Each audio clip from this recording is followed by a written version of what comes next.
Hi, welcome to my channel. ഇന്ന് ഞാൻ ഉണ്ടാക്കിയിരിക്കുന്നത് ഒരു ഹെൽത്തിയായ ഓട്സ് ദോശയാണ്. കുട്ടികൾക്കൊക്കെ കൊടുക്കാൻ പറ്റിയ ഒരു ഹെൽത്തി ഫുഡാണ് കേട്ടോ. വെജിറ്റബിൾസ് കഴിക്കാൻ മടിയുള്ളവർക്ക് കൊടുക്കാൻ പറ്റിയ ഒരു നല്ലൊരു ഫുഡാണ്. അതിനു വേണ്ടി ഞാനൊരു ബൗൾ എടുത്തിട്ടുണ്ട്. അതിനകത്തോട്ട് കുറച്ച് ഓട്സ്, പിന്നെ അതിന് പാകത്തിന് വെള്ളം ഒഴിച്ച് കൊടുക്കണം. എന്നിട്ട് 15 മിനിറ്റ് മാറ്റി വയ്ക്കണം. അതുപോലെ തന്നെ വേറൊരു ബൗളിൽ 1 ടീസ്പൂൺ ഉലുവ ഇട്ട് കൊടുക്കുക.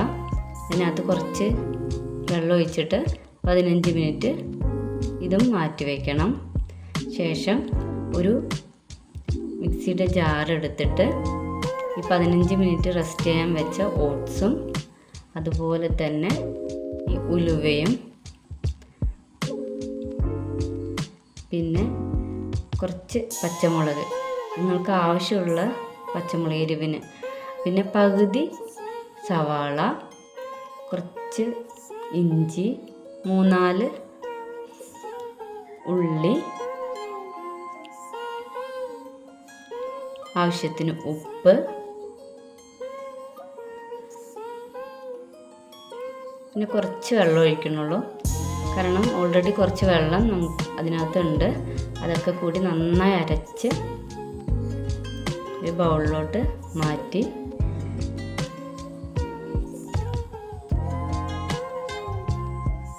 നിങ്ങൾക്ക് വേണമെങ്കിൽ കുറച്ച് റവ ഇടാം കേട്ടോ, കുറച്ച് ക്രിസ്പി ആയിട്ട് കിട്ടാൻ.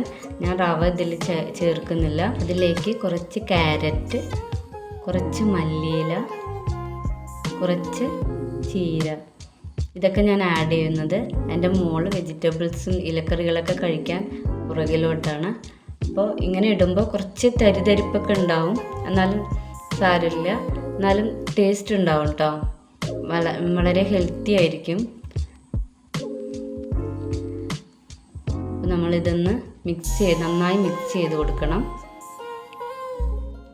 ഓട്സിൽ ധാരാളം ഫൈബർ അടങ്ങിയിട്ടുണ്ട്. നന്നായി മിക്സ് ചെയ്ത് കൊടുക്കണം കേട്ടോ. എൻ്റെ മോള് ഇതുണ്ടെങ്കിൽ കറിയൊന്നും കൂട്ടില്ല, കറി ഇല്ലാതെ തന്നെ കഴിക്കും. ഇതിനകത്തെല്ലാം ഒരുവിധം സാധനങ്ങളൊക്കെ അടങ്ങിയിരിക്കുന്നത് കൊണ്ട് തന്നെ വെള്ളം കുറച്ച് കുറവാണെന്ന് തോന്നി. അപ്പം ഞാൻ കുറച്ചുകൂടെ വെള്ളം ഒഴിച്ച് കുറച്ച് ലൂസാക്കി കേട്ടോ. എന്നിട്ട് നന്നായി മിക്സ് ചെയ്ത് കൊടുക്കണം. കുറച്ച് തരിതരിപ്പ് ഉണ്ടാവും. തരിതരിപ്പ് ഇഷ്ടമല്ലാത്തവർ ഈ ക്യാരറ്റും ചീരയൊക്കെ ഒഴിവാക്കണം, മല്ലിയില മാത്രം ഇട്ട് ഉണ്ടാക്കണം. അപ്പോൾ നമ്മൾ ഒരു പാൻ അടുപ്പത്ത് വെച്ചിട്ട് ഒരു ദോശ ഉണ്ടാക്കുക.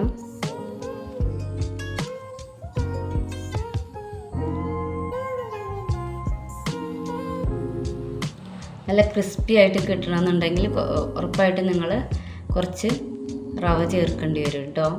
അപ്പോൾ നമ്മളിത് ഡ്രൈ ആയ ശേഷം നമ്മൾ നെയ്യ് ഒഴിക്കുകയാണെങ്കിൽ കുറച്ച് ക്രിസ്പി ആയിരിക്കും. അല്ലെങ്കിൽ നമ്മൾ മാവ് ഒഴിച്ചതും നെയ്യ് ഒഴിക്കുകയാണെങ്കിൽ കുറച്ച് സോഫ്റ്റായിട്ട് അത്ര ക്രിസ്പി ആവില്ല, മുരിഞ്ഞ് കിട്ടില്ല, കുറച്ച് സോഫ്റ്റായിട്ടേ കിട്ടുള്ളൂ. നമ്മൾ ഇവിടെ ദോശ റെഡിയാക്കിയിട്ടുണ്ട്. അപ്പോൾ നിങ്ങൾക്ക് ഈ വീഡിയോ ഇഷ്ടപ്പെട്ടെങ്കിൽ ലൈക്ക് ചെയ്യണം, ഷെയർ ചെയ്യണം, സബ്സ്ക്രൈബ് ചെയ്യണം, കമൻറ്റ് ചെയ്യണം. അപ്പോൾ പുതിയൊരു വീഡിയോ ആയിട്ട് ഞാൻ വരാം. അപ്പോൾ ബായ്.